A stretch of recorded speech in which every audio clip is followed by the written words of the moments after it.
낭동 연재 40년 전 오늘 부마 사태에서 11유까지 야수의 마음으로 박정희를 쏟아. 박선호는 거짓말을 했다. 오늘 저녁은 좋지 않습니다. 경호원이 7명이나 됩니다. 다음에 하죠. 안 돼. 오늘 처치하지 않으면 보안이 누설돼서 안 돼. 똑똑한 놈 3명만 골라 나를 지원해. 다 해치워. 박선호가 주춤하는 기색을 보이자 김 부장은 다시 밀어붙였다. 믿을만한 놈 3놈 있겠지. 박선호는 엉겁결에 예, 있습니다라고 답했다. 좋습니다. 그러시면 30분의 여유를 주십시오. 안 돼. 너무 늦어. 30분이 필요합니다. 30분 전에는 절대로 행동해서는 안 됩니다. 알았어. 김재규는 박홍주 대령을 향해서 느닷없이 자유민주주의를 위하여 라고 중얼거리더니 권총이 든 호주머니를 탁 쳤다. 그러고는 두말 없이 나동으로 들어가는 것이었다. 박선호는 플래시를 비추면서 부장을 따라서 나동 현관까지 수행했다. 이들의 수작하는 장면을 바라보고 있었던 본관 정문초소 근무자 이말윤에 따르면 이 세 사람들이 붙어서서 대화한 시간은 1분쯤이었다고 한다. 이 짧은 시간에 무슨 진지한 논의가 있을 수 없었다. 김 부장의 일방적인, 저돌적인 명령이 있을 뿐이었다. 그는 엄청난 계획을 던져놓고는 그냥 만찬장으로 들어가 버렸다. 이 계획이 성공하느냐 실패하느냐 하는 열쇠는 이제 김재규의 선을 떠나 두 박씨 손에 넘어온 셈이었다. 나중에 계엄사 합동수사본부 수사관 앞에서 그리고 법정에서 박흥주는 당시의 기분을 이런 줄거리로 설명했다. 부장이 오늘 해치운다고 했을 때 처음에는 무슨 말인지 몰라서 어안이 벙벙했습니다. 부장과 박선호 과장 사이의 대화 내용과 그 뒤에 계속되는 말을 듣고 보니 대통령 각하와 경호실장은 자기가 살해할 테니 경호관들은 박선호와 제가 처치하라는 뜻으로 알아들었습니다. 김 부장의 말을 듣고 정신이 없을 정도로 놀랐습니다. 헤어져서 제 사무실로 오면서도 부장은 민주주의를 위해서 하면서 각오가 서서 들어갔는데 나는 어떻게 해야 하는가 하는 생각을 골똘히 했습니다. 저는 이미 호신용 25구경 베레타 권총을 오른쪽 허리에 차고 있었으나 너무 작아 쓸 생각을 하지 않았습니다. 본관 주차장에 가서 부장차에 두고 내렸던 저의 휴대용 가방을 열고 독일제 구연발 권총을 꺼내어 7발을 잔정한 다음 왼쪽 허리에 찼습니다. 이 총은 1978년 4월 1일 수행비서관으로 부임하면서 정보부에서 지급받은 것이었지만 너무 무거워서 차고 다니지 않고 항상 가방에 넣고 다녔습니다. 그러고는 1층 부속실에 들어가서 담배를 피우면서 생각해봤습니다. 육군 총장과 정보부 2차장 보도와 있다. 준비도 다 되어 있다고 한다. 부장은 한국에서 모든 정보를 다 알고 있는 분이다. 부장은 나도 모르게 이미 모든 준비와 계획을 다 해놓고 있다가 오늘 기회를 포착하게 되자 갑자기 명령하는 것이 아닌가. 한편으로는 저의 마음 한구석에 언제 그런 준비를 했을까 하는 의심도 생겼으며 착잡한 심경이었습니다. 시간은 자꾸 흘러갔습니다. 내가 김 부장과 아무런 인연이 없었다면 이런 일도 없는 것인데 이제는 어쩔 수 없다는 생각이 들었습니다. 궁정동 본관 1층 부속실에서 생각에 잠긴 박흥주 대령이 초조해 보였던 모양인지 옆에 있던 윤병서 비서가 물었다. 과장님, 왜 담배만 피우세요? 아무것도 아니야.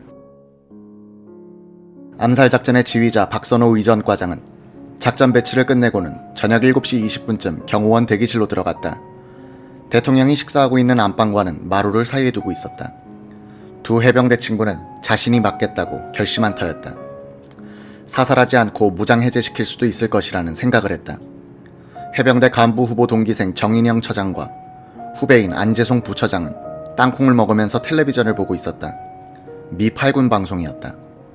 박선호는 문 쪽에 있는 소파에 앉아서 같이 텔레비전을 보고 있다가 7시 38분쯤 문 밖으로 나왔다. 그는 아무것도 모르는 식당 관리인 남효주를 시켜 부장에게 전화가 왔다고 전하라고 했다. 안방 앞에 있는 부속실로 나온 김재규는 박선호에게 준비 다 됐지 하고 물었다. 준비 완료를 확인한 김 부장이 곧장 안방으로 돌아가는 그때 세계 사격대회 한국 대표 선수이기도 했던 안재송이 대기실에서 나와 복도를 건너 화장실로 들어가는 게 아닌가. 박선호가 질려서 마루에 서 있는데 안재송은 이내 화장실에서 나오더니 대기실로 다시 들어갔다. 박선호는 안재송을 따라 대기실로 들어가 입구 쪽에 있는 소파에 앉았다. 손은 허리에 가 있었다. 저녁 7시 40분쯤 김재규가 슬그머니 바깥으로 나간 사이에 차지철 경호실장의 지명으로 신재순이 노래를 부를 차례가 됐다. 사랑해, 당신을 정말로 사랑해까지 부르는데 기타가 멎었다. 음치에 가까운 신양의 노래를 심수봉의 기타 반주가 따라갈 수가 없었던 것이다. 심수봉이 신양의 음정에 맞추려고 기타를 퉁겨보고 있는 사이에 대통령이 말했다. 이 노래는 나도 아는 노래인 것 같은데 우리 아이들이 가끔씩 부르거든. 김재규가 안방으로 돌아오니 신재순이 노래를 부르고 있었다. 작곡을 할 정도로 노래에 소양이 있는 대통령은 나지막하게 따라 불렀다. 각하도 그 노래 아십니까? 차지철이 말했다. 신양은 노래를 부르면서도 김재규가 소리 없이 들어와서 맞은편 자리에 앉는 것을 눈여겨볼 수 있었다. 사랑해 당신을 정말로 사랑해. 당신이 내 곁을 떠나간 뒤에 얼마나 눈물을 흘렸는지 모른다오. 박정희가 신재순과 함께 이렇게 콧노래로 흥얼거리고 있을 때였다. 노래는 후렴으로 들어가서 예이 예이 예이로 넘어가고 있었다. 김재규가 행동을 개시했다. 오른손으로 옆에 앉은 김계환의 허벅지를 툭 치고는 각하를 똑바로 모십시오라면서 권총을 오른쪽 바지 호주머니에서 뽑았다. 각하, 이따위 버러지 같은 자식을 데리고 정치를 하니 똑바로 되겠습니까? 탕 소리와 거의 동시에 김 부장 왜 이래 하는 차지철. 그는 피 하면서 피가 솟는 오른팔목을 붙잡고 일어나 실내 화장실로 뛰어갔다. 차 실장은 경호원 어디 있어? 라고 소리쳤다. 제1타는 차지철이 엉겁결에 내민 오른손목을 관통했던 것이다. 이 순간 김계원은 일어서면서 각하 앞에서 무슨 짓이야? 라고 소리치고 바로 왼쪽에 있던 김재규를 밀었다고 주장한다. 못들 하는 거야. 노래를 흥얼거리던 대통령은 이 한마디를 병력같이 지른 뒤에는 정자세 그대로 가만히 있었다. 최후의 대통령을 옆자리에서 가장 냉정하게, 가장 정확하게 관찰한 신재수는 대통령은 그 모양을 보지 않으려는 듯 눈을 감고 정좌를 하고 있었다. 위기일발의 상황에서도 미동도 하지 않았다고 기억하고 있다. 김재규는 달아나는 차지철을 따라갈 듯 일어나서 다소 엉거주춤한 자세에서 박정희를 내려다보면서 발사했다. 오른쪽 가슴 상부에서 들어간 총알은 허파를 지나 오른쪽 등 아래쪽을 관통하고 나왔다. 차지철을 쏜 제1탄과 박정희를 쏜 제2탄 사이에는 몇 초의 간극이 있었다. 김재규가 말했듯이 야수의 마음으로 유신의 심장을 쏘기 위한 결심에 필요한 시간이었는지, 자신을 친동생처럼 아껴주면서 능력에 비해 과분한 배려를 해줬던 동양의 선배에 대한 순간적인 주저였는지는 알 수가 없다.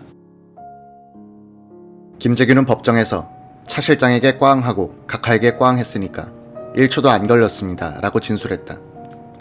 여러 사람들의 증언을 종합하면 김재규의 이 주장은 사실과 다르다. 그는 차 실장을 쏜 뒤에 4, 5초 정도 머뭇거렸다.